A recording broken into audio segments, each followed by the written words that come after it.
Baik, di sini saya akan menjelaskan sedikit terlebih dahulu apa itu equilibrium umum. Equilibrium umum atau keseimbangan umum itu terjadi ketika semua pasar dalam perekonomian secara bersamaan mencapai keseimbangan. Suatu pasar secara individual dikatakan berada dalam keseimbangan bila jumlah barang yang diminta sama dengan jumlah barang yang ditawarkan. Kondisi ini akan terjadi jika berlaku harga keseimbangan. Jika harga berada di atas tingkat keseimbangan, maka akan terjadi excess supply. Sedangkan jika harga terletak di bawah harga keseimbangan, maka akan terjadi excess demand. Ini merupakan salah satu dari kasus pasar yang berada dalam kondisi tidak seimbang. Dari penjelasan atau pengertian dari equilibrium umum tadi, saya mengambil berdasarkan kejadian nyata, yaitu tentang keseimbangan tukang bakso. Berikut lampiran lokasi tempat bakso yang saya datangi, beserta di sini ada foto saya di lokasi pengamatan tersebut.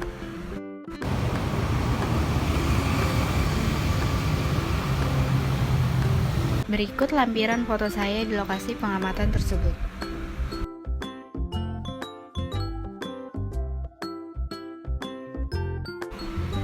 Mengapa saya memilih lokasi tersebut? Alasan saya memilih lokasi tersebut karena lokasi dekat dengan rumah saya, dan tukang bakso dapat ditemui di mana saja. Dan tukang bakso juga merupakan salah satu contoh kejadian nyata equilibrium umum. Kaitan tukang bakso dengan equilibrium umum. Kaitannya dengan equilibrium umum yaitu karena tukang bakso juga memiliki keseimbangan pasar. Bakso Solcap merupakan suatu tempat di mana pembeli dan penjual melakukan transaksi. Adanya seller yang menawarkan produknya dan buyer yang akan membeli barangnya. Jika pemenuhan kebutuhan buyer sesuai dengan keadaan barang yang ada dengan harga yang normal, saat itulah terjadi keseimbangan pasar. Selanjutnya, keseimbangan pasar itu sendiri adalah terbentuknya suatu harga keseimbangan. Harga keseimbangan itu adalah harga di mana konsumen atau produsen sama-sama tidak ingin menambah atau mengurangi barang atau jasa yang dijual atau dikonsumsi. Kita bisa menyebut harga keseimbangan hanya jika permintaan dan penawaran ada pada titik yang sama, tidak lebih dan tidak kurang. Karena jika harga ada di bawah harga keseimbangan, maka akan terjadi kelebihan permintaan. Karena permintaan akan meningkat akibat harga yang rendah, dan kemudian penawaran menurun. Sebaliknya, jika harga pasar melebihi harga keseimbangan, maka akan terjadi kelebihan penawaran, tetapi konsumen enggan membeli atau jumlah permintaan menurun. Maka yang disebut dengan kurva keseimbangan pasar adalah sebagai berikut. Di sini terlihat ada kurva keseimbangan pasar. Pada kondisi keseimbangan pasar atau market equilibrium, kuantitas permintaan atau QD akan sama dengan kuantitas penawaran atau QS, atau terbentuk kuantitas keseimbangan atau QE. Harga yang diminta atau PD pun akan sama dengan harga yang ditawarkan atau PS, sehingga terbentuk harga keseimbangan atau PE. Secara grafik, harga keseimbangan ini terjadi pada titik potong antara kurva permintaan dengan kurva penawaran, atau titik E atau titik equilibrium. Selanjutnya di studi kasus ini kan saya pakai contoh tukang bakso Solcap. Pada contoh kasus bakso Solcap ini dapat dilihat dalam schedule atau tabel permintaan dan penawaran bahwa harga keseimbangan adalah 16.000 dan kuantitas keseimbangan adalah 160 mangkok. Berikut tabel harga keseimbangan bakso Solcap. Di sini ada kolom harga, jumlah yang diminta dan jumlah yang ditawarkan. Pada baris ketiga ada jumlah yang diminta dengan 160 dan jumlah yang ditawarkan 160 dengan harga 16.000. Disitulah terjadi keseimbangan pasar karena jumlah yang diminta dan jumlah yang ditawarkan sama dengan 160 dengan harga 16.000. Pada baris pertama ada jumlah yang diminta 120 dan jumlah yang ditawarkan 200 dengan harga 12.000. Di sini terjadi kelebihan penawaran. Pada baris kedua ada jumlah yang diminta 140 dan jumlah yang ditawarkan 180 dengan harga 14.000. Di sini terjadi kelebihan penawaran juga. Pada baris ketiga ada jumlah yang diminta 180 dan jumlah yang ditawarkan 140 dengan harga 18.000. Di sini terjadi kelebihan permintaan. Pada baris keempat ada jumlah yang diminta 200 dengan jumlah yang ditawarkan 120 dengan harga 20.000. Di sini juga terjadi kelebihan permintaan. Dengan demikian, bentuk kurva keseimbangan pasar bakso Solcap adalah seperti berikut ini. Di sini ada kurva keseimbangan pasar Basel-Scholl chart, yaitu di mana angka 160 menunjukkan titik E, yaitu titik equilibrium, di mana jumlah kuantitas dengan permintaan kuantitas sama-sama 160 dengan harga 16.000 per mangkok. Next, mengapa tukang bakso bisa terjadi keseimbangan pasar? Yang pertama, penjualan menyediakan barang sesuai permintaan. Tugas penjual adalah menyediakan barang disesuaikan dengan permintaan yang ada pada pembeli. Jika barang yang disediakan terlalu banyak, sementara itu tingkat pembelian buyer menurun, maka akan terjadi ketidakseimbangan, bahkan berpengaruh pada harga pasar yang ada. Oleh karena itu, untuk menciptakan keseimbangan pada pasar, dibutuhkan barang yang sesuai dengan permintaan pembeli, ditandai dengan jumlah yang sama pada satu waktu, sehingga harga pun tetap normal, tidak mengalami lonjakan harga atau penurunan harga. Yang kedua, ada stok barang sesuai penawaran pembeli. Dalam mendapatkan kesepakatan harga, maka pembeli akan melakukan penawaran kepada penjualan. Pembeli pun akan membeli stok barang dari penjualan sesuai yang dibutuhkan. Jika kedua belah pihak menyetujui adanya kesepakatan harga yang ditentukan, maka harga tersebutlah yang disebut dengan harga keseimbangan. Yang ketiga, ada keseimbangan permintaan dan tingkat ketersediaan. Kebutuhan pembeli akan barang yang ada pada pasar menjadikan penjual harus memastikan stok barang dagangannya terus tersedia dalam periode tertentu dan tidak menambahkan jumlah ketersediaan barang yang berlebihan. Hal ini juga berpengaruh pada harga barang yang ada di pasaran. Harga barang akan disesuaikan dengan permintaan pembeli dan kesepakatan dari penjual.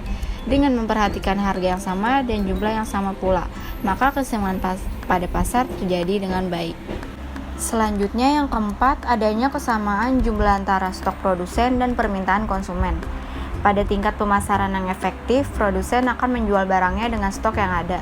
Setiap harinya, produsen tidak akan menambah jumlah stok barang.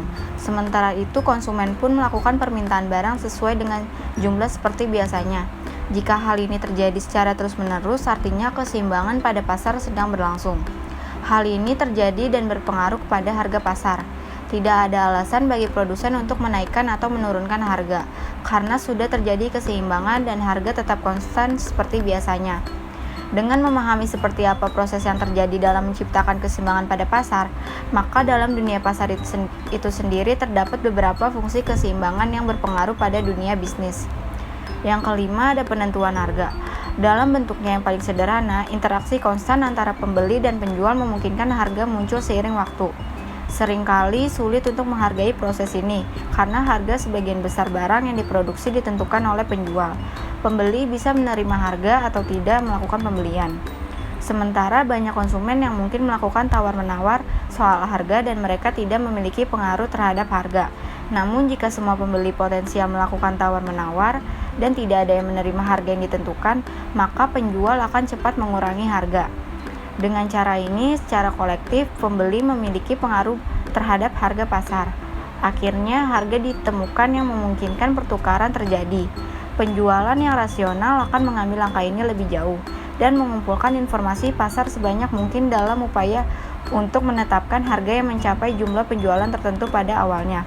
Agar pasar berfungsi, arus informasi yang efektif antara pembeli dan penjual sangat penting. Untuk mencapai sebuah keseimbangan pasar, harus ada yang dilakukan. Biasanya pemerintah mengintervensi dengan beberapa kebijakan agar keseimbangan pasar selalu terjaga. Nah, selanjutnya yang terakhir ada pengendalian harga. Tujuan dari pengendalian harga adalah untuk melindungi konsumen atau produsen. Bentuk kontrol harga yang paling umum digunakan adalah penetapan harga dasar atau price floor dan harga maksimum atau price ceiling.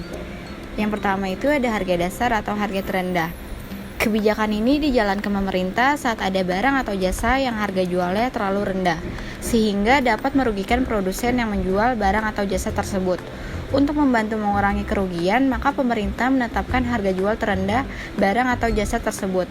Walaupun namanya harga terendah, tapi pemerintah akan menetapkan harga di atas harga itu. Nah, karena kebijakan ini biasanya penjual akan memanfaatkan situasi dengan menawarkan lebih banyak, sehingga akan ada kelebihan penawaran atau excess supply. Nah, kalau ada kelebihan begini, pemerintah akan membeli kelebihannya, disimpan dan dijual di kemudian hari. Yang kedua ada harga tertinggi atau harga maksimum. Nah, kalau yang ini kebalikannya harga minimum.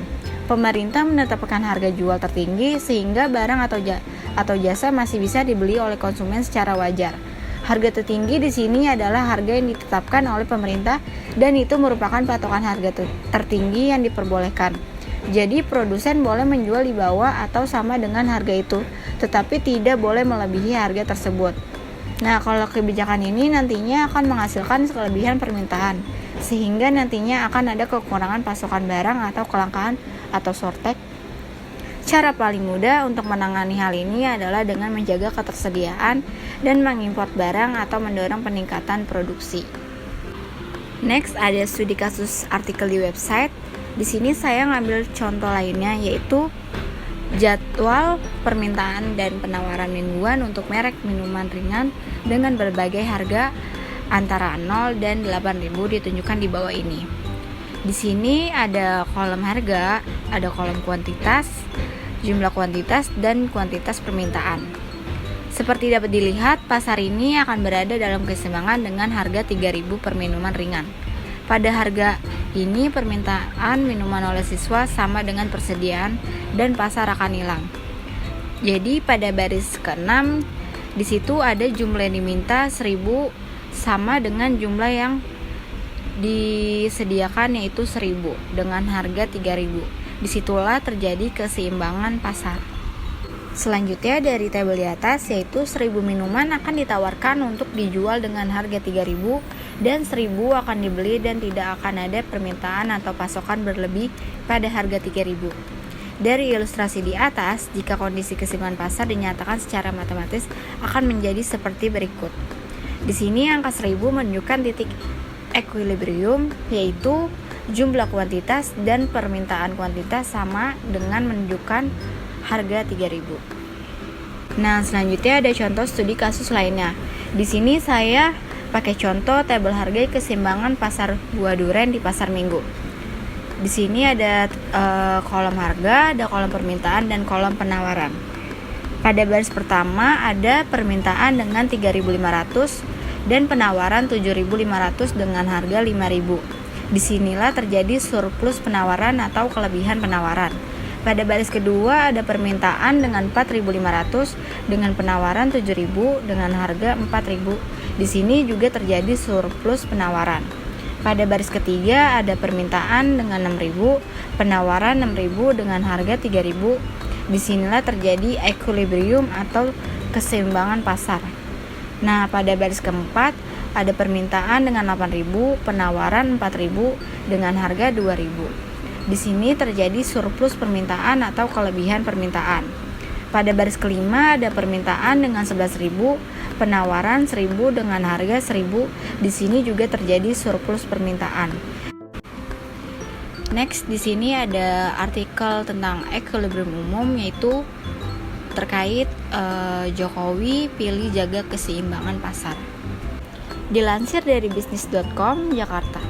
Alih-alih hanya menjaga harga bahan pokok lebih murah, Presiden Joko Widodo menyatakan komitmennya untuk menjaga keseimbangan pasar. Presiden Jokowi mengatakan di era pemerintahannya, pemerintah mampu menjaga inflasi di kisaran 3% sampai 4%. Padahal sebelumnya inflasi bergerak di rentan 8% sampai 9%. Jangan dipikir kalau harga turun masyarakat senang, peternaknya teriak. Telur naik, peternak senang, begitu turun ada yang teriak-teriak. Yang sulit itu jaga keseimbangan. Bagaimana peternak senang, masyarakat senang. Bagaimana masyarakat senang, petaninya juga senang. Saya ingin jaga keseimbangan, ujarnya di Jakarta, Senin 30 Oktober 2018. Menurut Jokowi, dia menaruh perhatian cukup besar pada fluktuasi harga bahan pokok, khususnya di pasar tradisional. Pengamatan tersebut diperolehnya dengan cara masuk ke pasar-pasar tradisional supaya dapat mengetahui gambaran langsung keadaan yang ada. Isu-isu harga bahan pokok naik. Ada yang datang ke pasar ngomong harga bahan pokok naik. Inflasinya biasanya 8% sampai 9%. Sekarang inflasinya di bawah 3,5%. Artinya harga itu dikendalikan. Dipikir Saya nggak pernah keluar masuk pasar. Saya sering keluar masuk pasar. Saya tanya langsung pedagang, ujarnya. Presiden menambahkan fluktuasi harga bahan-bahan pokok merupakan hal yang wajar, karena pembentukan harga dipengaruhi oleh permintaan dan penawaran. Pemerintah disebut sudah melakukan upaya yang serius terkait pengendalian harga, sehingga dampaknya bisa dirasakan langsung oleh masyarakat. Dalam kasus ini, pemerintah melakukan upaya pengendalian harga untuk pembentukan harga dipengaruhi oleh permintaan dan penawaran, sehingga akan terjadi keseimbangan umum. Nah, untuk contoh lainnya di sini ada kasus equilibrium pertumbuhan ekonomi di Indonesia. Dilansir dari situs Warta Ekonomi Online Jakarta, coronavirus atau COVID-19 dinyatakan sebagai pandemi oleh World Health Organization atau WHO, di mana berdasarkan dari data Worldometers, jumlah kasus positif COVID-19 yang terkonfirmasi sebanyak 5.079.888 dan dari angka itu sebanyak 329.179 orang meninggal dunia. Sementara pasien sembuh sebanyak 2.019.721 orang. Kita dibuat tersentak dan terenyak oleh COVID-19 secara tiba-tiba saja, menghambat secara besar-besaran pergerakan manusia menjadi berkurang. Yang imbasnya adalah pertumbuhan ekonomi dunia pun melambat secara drastis. Kondisi ini membuat industri manufaktur yang tengah bergairah melaju kencang di belahan dunia manapun, terutama di Cina, tiba-tiba shutdown. Begitu pula dengan industri di Indonesia. Akan tetapi berdasarkan citra satelit Badan Antariksa Amerika Serikat, kondisi ini justru membuat polusi di hampir seluruh belahan bumi turun dengan sangat drastis, di mana terjadi pengurangan besar-besaran kadar nitrogen dioksida, zat polutan dan gas berbahaya yang berasal dari kendaraan bermotor dan fasilitas industri.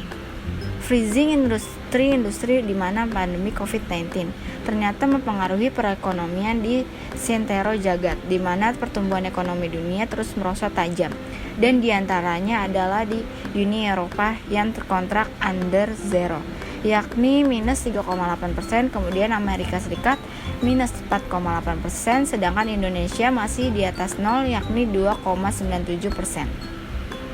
Selanjutnya, angka presentasi pertumbuhan ekonomi Indonesia tersebut harus diwaspadai, karena akan semakin suram ke bawah menjadi under zero. Sebab penopang pertumbuhan ekonomi Indonesia masih mengandalkan konsumsi rumah tangga. Dan apabila rumah tangga juga stuck karena tidak ada dana untuk dibelanjakan, maka pertumbuhan ekonomi Indonesia dipastikan under zero. Ilmu ekonomi mengabsorb teori fisika tentang radiative equilibrium, di mana energi yang dipancarkan seimbang dengan energi yang diserap. Atau apabila diaplikasikan ke dalam pertumbuhan ekonomi kita, maka pemerintah harus meningkatkan daya beli masyarakat untuk mengimbangi konsumsi rumah tangga agar pertumbuhan ekonomi tidak merosot tajam. Oleh karena itu, pemerintah tidak boleh gampang dalam menghadapi pandemi COVID-19 ini. Bukan hanya kesehatan yang menjadi prioritas, tapi juga stabilitas ekonomi juga perlu dijaga. Di mana pada masa pandemi ini pemerintah harus terus mendorong bergeliatnya 56 juta UMKM dan 4 juta IKM yang ada di Indonesia. Selain itu, untuk mendongkrak daya beli masyarakat dalam jangka pendek, maka pemerintah tidak perlu terlalu ketat mengejar pajak dari masyarakat. Bahkan seharusnya mendorong dana yang banyak tersimpan di bank Pemda agar berputar, serta program Dana Indonesia yang perlu diarahkan untuk menggerakkan UMKM dan IKM. Dalam kasus ini, pemerintah harus meningkatkan daya beli masyarakat untuk mengimbangi konsumsi rumah tangga agar terjadilah keseimbangan umum.